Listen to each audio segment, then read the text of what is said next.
Hello students, आपका स्वागत है आपके अपने channel Hindi learn and fun में।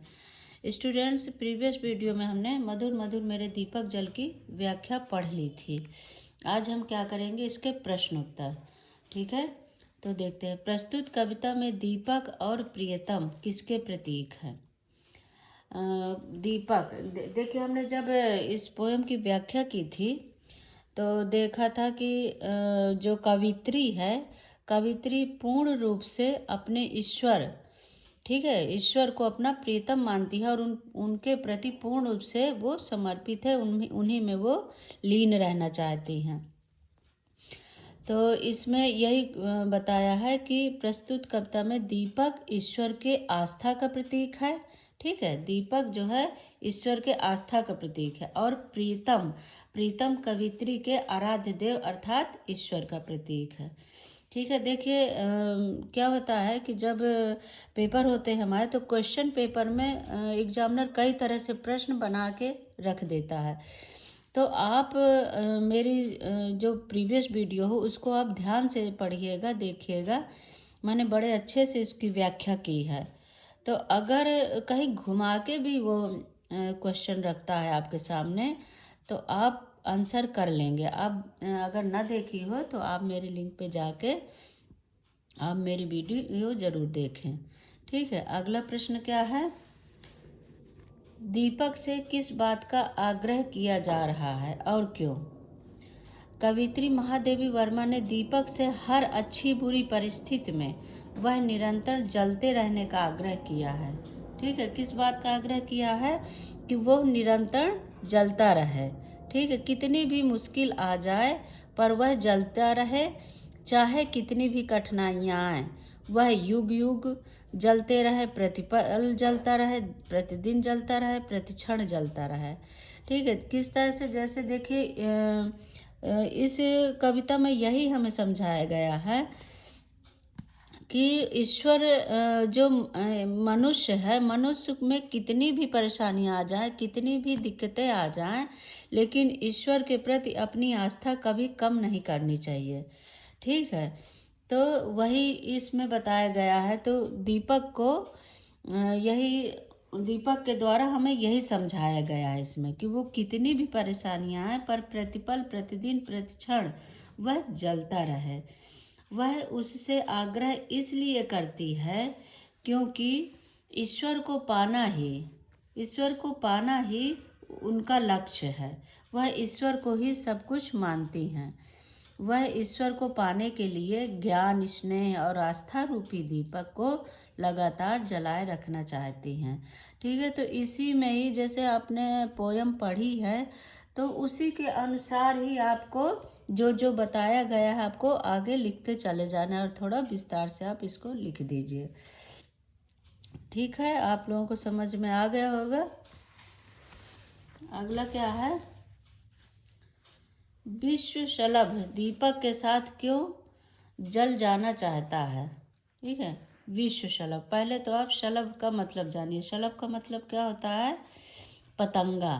ठीक है, तो विश्व शलभ का अर्थ है पतंगा। जिस प्रकार आपको सबसे पहले यही लिखना है, जब आपका एक क्वेश्चन आए तो आपको सबसे पहले यही लिखना है कि विश्व शलभ, शलभ का अर्थ है पतंगा। जिस प्रकार पतंगा दिए के प्रति प्रेम के कारण उसकी लौ में जलकर अपना सारा जीवन समाप्त कर देता है। जैसे देखा होगा आपने कि पतंगा होता है, तो जब हमारा दीपक जलता है तो उसके इर्द गिर्द चारों तरफ घूमता रहता है। वो उसको इतना पसंद होती है लौ कि वो मतलब उसे नहीं छोड़ना चाहता, लेकिन जितना ही वो उसके आसपास जाता है पर वो जल जाता है।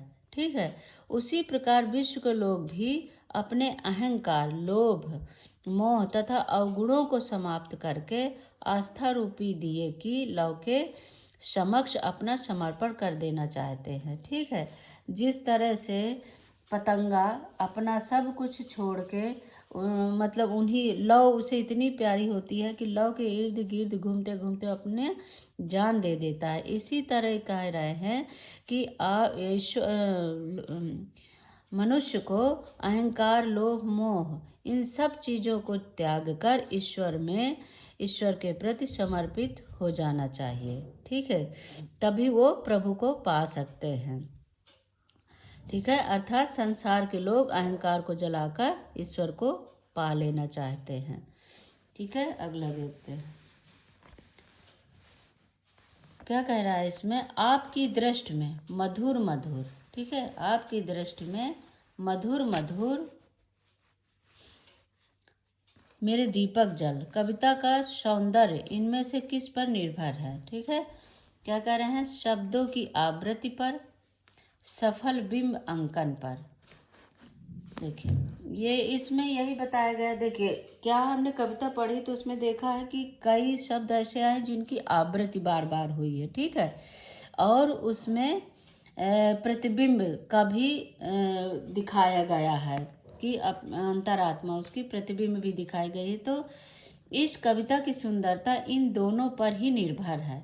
इसमें कई शब्द ऐसे हैं जो बार बार आ रहे हैं, जो कविता को लयबद्ध बनाते हुए प्रभावशाली बना रहे हैं। ठीक है, आपने देखा था उसमें कि पुलक पुलक के, सिहर सिहर के, बिहस बिहस, ये सारे शब्द आए हैं।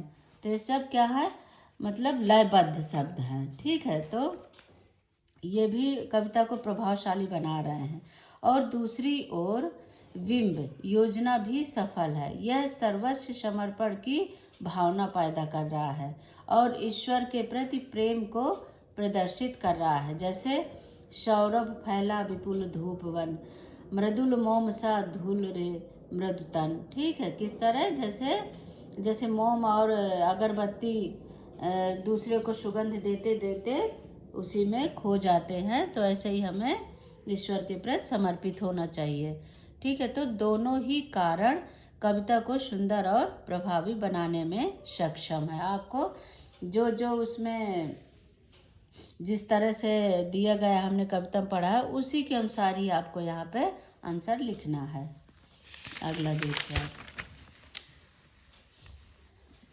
क्या कह रहे हैं। प्रश्न है हमारा, कवित्री किसका पथ अलोकित करना चाह रही है। कवित्री अपने मन के आस्था रूपी दीपक से अपने परमात्मा रूपी प्रीतम का पथ अलोकित करना चाह रही है। ठीक है, ताकि परमात्मा तक पहुंच सके। किस लिए अलौकित करना चाह रही है, क्योंकि वो परमात्मा तक पहुंच सके, क्योंकि वो परमात्मा में ही लीन रहना चाहती है।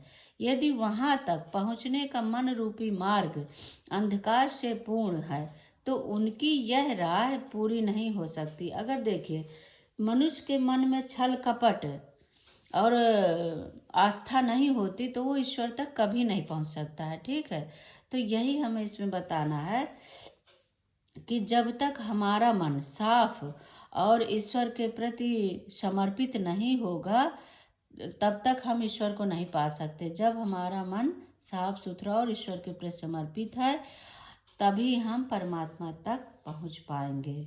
ठीक है, अतः वे अपने परमात्मा रूपी प्रीतम का पथ अलौकित करना चाह रही हैं। समझ आया इसमें क्या कह रही हैं कवित्री, कि अपने आस्था रूपी दीपक से अपने परमात्मा रूपी प्रीतम का पथ अलौकित करना चाह रही हैं। ठीक है, ताकि वो परमात्मा तक पहुंच सके, ठीक है, उन्हीं में वो लीन रह सके। अगला देखिए प्रश्न, कवित्री को आकाश के तारे स्नेहहीन से क्यों प्रतीत हो रहे हैं। देखिए, क्या है इसमें कि आकाश में अनगिनत तारे होते हैं। ठीक है, लेकिन वो प्रकाश तो नहीं देते ना। प्रकाश कौन देता है, सूर्य भगवान ही। ठीक है, सूर्य से ही हमें प्रकाश मिलता है। तो उसी वही बता रहे हैं कि मनुष्य के अंदर भी रहता है भक्ति, लेकिन अगर उसके अंदर जरा सा भी संदेह है, ठीक है, और विश्वास नहीं करता तो उसकी आस्था बेकार है। वही समझा इसमें कि आकाश में अनगिनत तारे होते हैं पर वह संसार भर में प्रकाश नहीं फैलाते। ठीक है, कवित्री को आकाश के तारे स्नेहहीन नजर आते हैं। क्यों, क्योंकि उनसे तो पृथ्वी तक प्रकाश नहीं पहुंच सकता। ठीक है, क्योंकि इनमें कोई भी भाव नहीं है। वैसे ही संसार के प्राणियों में प्रभु भक्ति, परोपकार, दया, प्रेम, करुणा का आदि का अभाव प्रतीत होता है। ठीक है, इसी तरह उनमें इन सब चीज़ों का, उनमें प्रेम भाव आदि चीज़ों का अभाव लगता है। अतः वो संसार को भक्ति शून्य बताने के लिए आकाश के तारों को स्नेहहीन कह रहे हैं। ठीक है, क्या कह रहे हैं यहाँ पे कि संसार को भक्ति शून्य, संसार भक्ति शून्य है क्योंकि उनको अपने ईश्वर के प्रति श्रद्धा नहीं है, विश्वास नहीं है। ठीक है, ऐसी भक्ति जो अपने ईश्वर के प्रति विश्वास न करता हो तो उनकी भक्ति बेकार है। जिस तरह से आकाश के तारे पृथ्वी को प्रकाश नहीं दे सकते, वो कवित्री को स्नेहहीन, इसलिए स्नेहहीन कह रही हैं। ठीक है, वो इसलिए स्नेहहीन लग रहे हैं कवित्री को। अगला प्रश्न देखिए, इसमें क्या है? पतंगा अपने क्षोभ को किस प्रकार व्यक्त कर रहा है? पतंगा, जिस प्रकार पतंगा दिए की लौ में अपना सब कुछ समाप्त कर देना चाहता है। ठीक है, कैसे? जैसे वो दिए के इर्द गिर्द घूमता रहता है चारों तरफ, और घूमते घूमते उसी में अपनी जान दे देता है। ठीक है, जैसे ही वह दिए के समीप जाता है वह जल जाता है। ठीक है, वह दीपक से मिल भी नहीं पाता। वो मतलब दीपक से इतना प्रेम करता है कि वो दीपक को गले लगाना चाहता है, लेकिन वो जैसे ही दीपक के पास जाता है वो जल जाता है, वो मिल नहीं पाता है, वो मर जाता है। ठीक है, उसी तरह मनुष्य भी परमात्मा रूपी लौ में जलकर अपना अस्तित्व को छोड़ देता है। ठीक है, जैसे परमात्मा रूपी लौ में, परमात्मा में वो लीन हो जाएगा तो उसका अस्तित्व जो बाहरी आडंबर है वो छूट जाएगा। ठीक है, तो क्या कह रहे हैं कि उसी तरह मनुष्य भी परमात्मा रूपी लौ में जलकर अपना अस्तित्व को छोड़ देना चाहता है, परंतु अपने अहंकार को। लेकिन उसका अहंकार जो है ईश्वर तक उसको नहीं पहुंचने देता मनुष्य को। ठीक है, परंतु अपने अहंकार को छोड़ नहीं पाते, इसलिए उन्हें ईश्वर प्राप्त नहीं होता। मनुष्य को क्या करता है, उसको तुरंत ही अहंकार हो जाता है कि मेरे पास ये है और मैं ईश्वर में बहुत ज़्यादा पूजा करता हूँ, मैं ये हूँ, मैं वो हूँ, तो फिर वो ईश्वर ऐसे व्यक्तियों को नहीं अपनाते। ठीक है, वो ईश्वर तक कभी नहीं पहुँच पाते हैं। अगला प्रश्न देखिए, इसमें क्या कह रहे हैं कवित्री? कवित्री ने दीपक को हर बार अलग अलग तरह से मधुर मधुर, पुलक पुलक, सिहर सिहर और बिहस बिहस जलने को क्यों कहा है? ठीक है, स्पष्ट कीजिए। देखिए यहाँ क्या कह रही कवित्री? कवित्री ने अपने आस्था रूपी दीपक को हर बार अलग अलग ढंग से जलने के लिए कहा है। ठीक है, कभी मधुर मधुर, तो कभी पुलक पुलक, तो कभी बिहस बिहस, तो कभी क्या कहा, खुशी को व्यक्त करने के लिए। क्या कह रही हैं कवित्री की खुशी को व्यक्त करने के लिए कहती हैं वो कि कभी वो पुलक पुलक के जले, कभी मधुर मधुर, कभी बिहस बिहस। ठीक है, मधुर मधुर में मौन मुस्काने का है। क्या है? मधुर मधुर वो मुस्कुरा मुस्कुरा के जल रहा है। पुलक पुलक में हंसी, मतलब वो उमंगों सहित जल रहा है, उमंग से। ठीक है, मधुर मधुर में मौन मुस्कान है। ठीक है, मुस्कान है, वो मुस्कुरा मुस्कुरा के जलो, खुश हो के जलो, उमंग से जलो। कवित्री कहना चाह रही है कि कैसी भी स्थिति क्यों न हो, आस्था रूपी आध्यात्मिक दीपक सदैव जलता रहे, और आस्था से जले, खुशी से जले। ठीक है, और परमात्मा का मार्ग प्रशस्त करे। कवित्री के अनुसार परमात्मा को पाने के लिए भक्त को भिन्न भिन्न अवस्थाओं से गुजरना पड़ता है। देखिए, परमात्मा ऐसे ही नहीं मिल जाते हैं हमें। ठीक है, हमें बहुत सारा तपस्या, बहुत सारी पूजा पाठ, कैसी भी स्थिति हो, पर हमें भगवान को नहीं भूलना चाहिए। ठीक है, तो वही कह रहे हैं कि भिन्न भिन्न अवस्थाओं से गुजरना पड़ता है, उसे आस्था रूपी दीपक जलाए रखना पड़ता। अपनी आस्था नहीं छोड़नी चाहिए मनुष्य को भगवान के प्रति। तो इसमें यही सब बताया गया है, तो आप ध्यान से पढ़ें इनको और समझें। कोई दिक्कत आए तो आप कमेंट करके ज़रूर पूछें। थैंक यू बच्चों। और मेरी वीडियो को लाइक करिए, सब्सक्राइब करिए, अपने दोस्तों में शेयर ज़रूर करिए। ठीक है बच्चों, थैंक यू, बाय बाय।